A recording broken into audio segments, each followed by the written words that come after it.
कटनी जिले की डीमरखेड़ा इलाके की पहाड़ी पर ग्रामीणों को एक इंसानी कंकाल मिला था। जानवरों ने इसे नोच नोच कर बिखेर दिया था। खोपड़ी, पसलियां और पैरों की हड्डियां अलग अलग पड़ी थी। पुलिस ने जब इस मामले की जांच शुरू की तो एक सनसनीखेज हत्या का मामला सामने निकला। आखिर वो कंकाल किसका था, हत्या किसने की और क्या पुलिस हत्यारे तक पहुंच गई? चलो चलते हैं आगे। फरवरी 2021 को कटनी जिले के डीमरखेड़ा इलाके में कुछ बच्चे खेलते हुए जंगल की तरफ गए और वहां उनकी नजर इधर उधर बिखरी हड्डियों पे पड़ी। पास जाकर देखा कि एक कंकाल पड़ा था। बच्चों ने गांव में खबर दी और जल्द ही यह बात कोटवार के जरिए पुलिस तक पहुंच गई। ये भी जल्द साफ हो गया कि कंकाल रुक्मणी मारवी नाम की महिला का है, जो 3 महीने पहले रहस्यमय तरीके से गायब हो गई थी। उसकी गुमशुदगी की रिपोर्ट दर्ज कराई थी। कंकाल रुक्मणी का ही था। इस बात को पुख्ता करने के लिए पुलिस ने डीएनए जांच कराई थी, जो पॉजिटिव मिली थी। केस की तफ्तीश के दौरान पुलिस को पता चला कि रुक्मणी का पति नरेश के अलावा गाँव के युवक पूरन से भी संबंध था। वो 2 बार पूरन के साथ भाग चुकी थी। दूसरी बार जब भागी तो वापस नहीं लौटी। पुलिस को पूरन और पति नरेश पर शक था, लेकिन जैसे जैसे जांच आगे बढ़ी कहानी में ट्विस्ट आता गया। पुलिस ने नरेश और पूरन दोनों से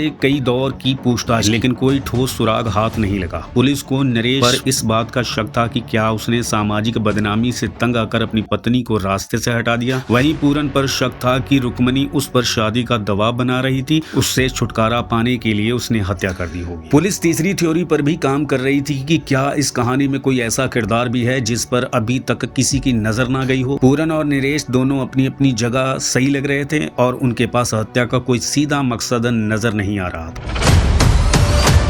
20 दिन बीत चुके थे और पुलिस के हाथ खाली थे। ऐसा लग रहा था कि यह केस भी अनसुलझी फाइलों में दबकर रह जाएगा। जांच जब कहीं नहीं पहुंच रही थी तब पुलिस ने गांव के लोगों को नए सिरे से बात करने का फैसला किया। इसी दौरान गांव वाले जनार्दन ने एक ऐसी जानकारी दी जो केस का टर्निंग पॉइंट साबित हुई। उसने बताया कि रुक्मणी के भागने की घटना को लेकर गाँव में एक पंचायत बैठी। उस पंचायत में रुक्मणी ने सबके सामने चिल्ला चिल्ला कर कहा था कि वह अपने पति के साथ नहीं रहेगी, बल्कि प्रेमी पूरन के साथ ही रहेगी। जनार्दन ने बताया कि उस पंचायत में गांव के कई बड़े बूढ़े एक साथ और एक महिला भी मौजूद, जो चुपचाप सब कुछ देख रही थी और सुन रही थी। वही थी पूरन की पहली पत्नी समोबाई। यह एक नया और अहम सुराग था। पुलिस ने जब समोबाई के बारे में और जानकारी जुटाई तो पता चला कि रुक्मणी के उसके पति के घर में आकर रहने से बेहद नाराज। वह पुलिस की शक की सुई पूरी तरह से समोबाई पर टिक गई। उसके पास हत्या का सबसे मजबूत मकसद था, ईर्ष्या और अपना घर बचाने की हताशा। पति नरेश ने भी यह पुष्टि की कि समोबाई इस रिश्ते से इतनी परेशान थी कि वह एक बार रुक्मणी के खिलाफ रिपोर्ट दर्ज कराने थाने भी पहुंच गई। ग्रामीणों ने सुरेश ने बताया कि रुक्मणी जब दूसरी बार भागकर पूरन के घर आई तो समोबाई और रुक्मणी के बीच में आए दिन झगड़े होते रहते। पुलिस ने समोबाई को हिरासत में लेकर पूछताछ शुरू की। शुरुआती में वह टूटकर रोती रही और बेकसूर बताती रही, लेकिन जैसे जैसे पुलिस के सवालों का शिकंजा कसता गया उसका झूठ का बांध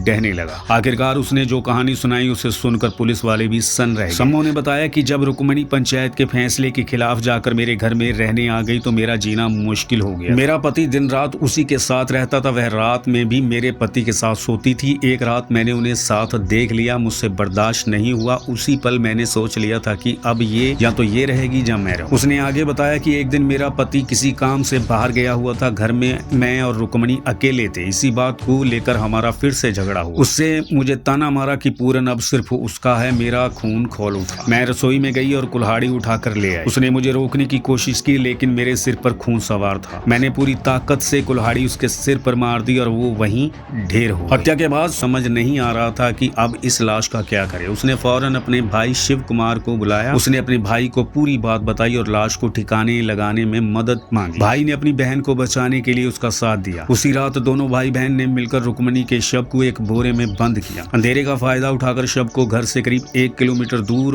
बंजारी के पास जंगल में ले गए। वहाँ एक खाई में उन्होंने 4 से 5 फुट गहरा खड्डा खोदा और रुक्मणी के शव को उसी में दफना दिया। लौटते समय समो ने खून से सने कपड़े और हत्या में इस्तेमाल की गई कुल्हाड़ी को खेत के पास एक झाड़ी में छुपा दिया था। वह गलत थी। 1 महीने बाद जंगली जानवरों ने गंध पाकर गड्ढे को खोद दिया और शव को बाहर निकालकर खा लिया। इसी वजह से कंकाल सतह पर आ गया और बच्चों की नजर उस पर पड़ी। पुलिस ने समोबाई को हत्या करने और उसके भाई शिव कुमार को सबूत मिटाने और शव को ठिकाने लगाने छुड़ाने में मदद करने के आरोप में गिरफ्तार कटनी जिला कोर्ट में पेश किया। अदालत में मुकदमा चला, खून से सने कपड़े, कबूलनामा और परिस्थितियां साक्ष्य पेश किए। 13 जनवरी 2025 को कटनी जिला कोर्ट ने एक ऐतिहासिक फैसला सुनाया। अदालत ने शिव कुमार को संदेह का लाभ देते हुए बरी कर दिया। समोबाई को रुक्मणी की नरसिंह हत्या करने और सबूत को मिटाने का दोषी ठहराते हुए आजीवन कारावास की सजा सुनाई। दोस्तों, एक महिला अपना घर बचाने के लिए किसी भी हद तक जा सकती है। उसने अपने घर बचाने के चक्कर में समोबाई ने उस लड़की की हत्या कर दी। उसने सोचा था कि इसको मारकर मेरा घर बच जाएगा, पर नहीं, मामला उल्टा पड़ गया सिर्फ बच्चे और कंकालों की वजह से, और उसको उम्र कैद की सजा हुई। आप कमेंट सेक्शन में बताना जरूर कि समोबाई ने सही किया, गलत किया, क्या है आपकी राय, बताना जरूर। और हमारा यूट्यूब चैनल छोटी क्राइम स्टोरी को लाइक करना, सब्सक्राइब करना, बेल आइकॉन की घंटी जरूर दबा देना और सब्सक्राइब जरूर कर दिया करो यार, बड़ी मेहनत लगती है वीडियो बनाने में। सत श्री अकाल जी।